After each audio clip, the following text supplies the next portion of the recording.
আপুনিও যদি মোৰ দৰে ৰাতিপুৱা উঠি ব্ৰেকফাষ্ট ল'ৰা ছোৱালীৰ টিফিনৰ লগত ব্যস্ত হৈ পৰে তেন্তে আজি আপোনালোকৰ বাবে লৈ আহিছোঁ এটা খুব ধুনীয়া নাস্তাৰ ৰেচিপি।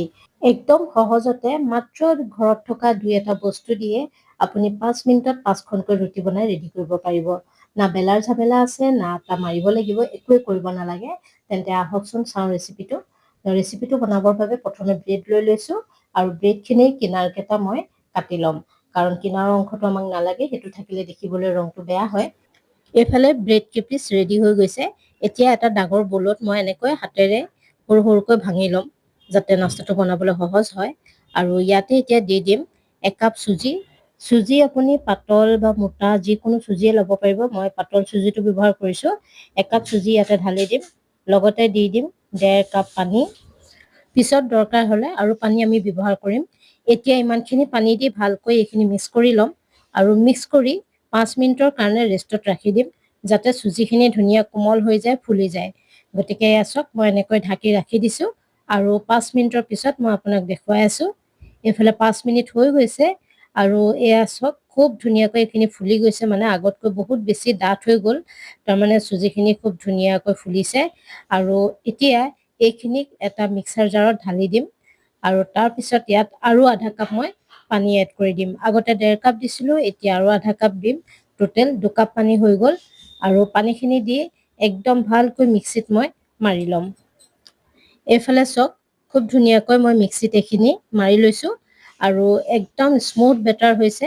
এটা বাতি তেনেকৈ ঢালি লৈছোঁ। আপুনি দেখি নিশ্চয় বুজিব পাৰিছে কিমান ধুনীয়া হৈছে বেটাৰখিনি। এইখিনি চকাৰ একেবাৰে প্ৰয়োজন নাই, আপুনি ভালকৈ মাৰিলেই হ'ল।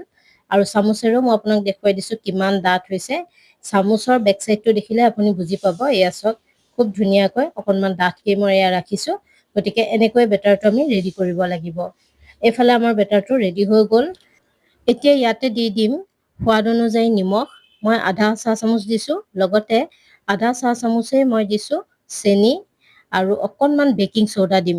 বেকিং চ'ডা বেছিকৈ দিব নালাগে, 2 চিকুটমান দিছোঁ। এয়া দেখি নিশ্চয় বুজিছে। আৰু এতিয়া আকৌ এবাৰ খুব ভালকৈ এইখিনি ফিটি ল'ম। এনেকৈ খুব ধুনীয়াকৈ ফিটিব লাগিব যাতে বেকিং চ'ডাখিনি এক জেগাত ৰখি নাযায়, ধুনীয়াকৈ মিক্স হৈ যায়। এই ৰেচিপিটো ইমানেই সহজ যে আপুনি এতিয়াই চাই এতিয়াই বনাব পাৰিব। আৰু বনাবৰ বাবে দেখিছে নহয়, মাত্ৰ 2টা বস্তু লাগে। 2টা বস্তুৰে আপোনাৰ ধুনীয়াকৈ নাস্তাটো ৰেডি হৈ যায়। এইফালে খুব ভালকৈ মই এইখিনি ফেটি লোৱা হৈ গ'ল। এতিয়া এখন ডাঙৰ চামুচেৰেও আপোনাক দেখাই দিছোঁ। দেখি নিশ্চয় বুজিব পাৰিছে কিমান ডাঠকৈ মই ৰাখিছোঁ। আৰু এতিয়া আমি এইখিনি বনোৱা আৰম্ভ কৰিম। বনাবৰ বাবে মই পেন এখন লৈছোঁ। আপুনি যিকোনো টাৱা বা কেৰাহীটো বনাব পাৰে। প্ৰথমে অকণমান তেল এনেকৈ ব্ৰাছ কৰি লৈছোঁ যাতে নাস্তাটো লাগি নধৰে আৰু একদম কম তেলতেই বনাম। এয়া হৈ গ'ল লগোৱা। এতিয়া 1 চামুচকৈ ইয়াতে মই বেটাৰটো দি যাম। আপুনি চাইজটো আপোনাৰ পচন্দ মতে সৰু ডাঙৰ কৰিব পাৰে। মই মিডিয়াম চাইজতে বনাইছোঁ।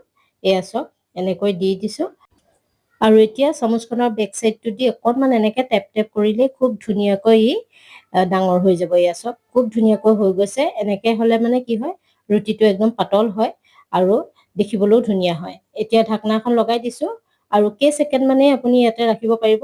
আপুনি দেখিব যেতিয়া যে একেবাৰে শুকান হৈ গৈছে ওপৰটো, তেতিয়া আপুনি ঢাকনাখন খুলি আঁতৰাই দিব। এয়া চাওক আঁতৰাই দিছোঁ। ওপৰৰ চাইডটো খুব ধুনীয়াকৈ শীতল হৈ আহিছে। একদমেই মানে বেটাৰখিনি কেঁচা থকা নাই, ধুনীয়াকৈ সিজি গৈছে। এতিয়া চামুচ এখন দি উঠাই ল'ম। উল্টিয়াই আপুনি এইখিনি সেকাৰ আৰু দৰকাৰ নপৰে। এনেকৈ এটা এটাকৈ গোটেইখিনি মই ৰেডি কৰি ল'ম।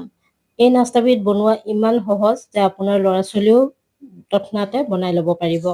আৰু এটা ভাল কথা কি জানেনে, আপুনি এই বেটাৰটো ৰাতিয়ে ৰেডি কৰি ফ্ৰিজত ৰাখি দিব পাৰিব। একো নহয়, ৰাতিপুৱা আপুনি উঠিয়ে বনাই ল'ব পাৰিব। একদম 5 মিনিটতে আপুনি বহুতকেইটা নাস্তা বনাই ৰেডি কৰি ল'ব পাৰিব। খালি আপুনি বেকিং চ'ডাটো বনাবৰ সময়ত এড কৰিব। তেতিয়া দি পেলাই ভালকৈ মিক্স কৰি আপুনি এনেকৈ বনাই যাব। তো এনেকুৱা ধুনীয়া ৰেচিপিবোৰ আপুনি মোৰ চেনেলত পাই থাকিব। যদিহে প্ৰথমবাৰ আহিছে চেনেলটোলৈ তেন্তে প্লিজ ছাবস্ক্ৰাইব কৰি ল'ব।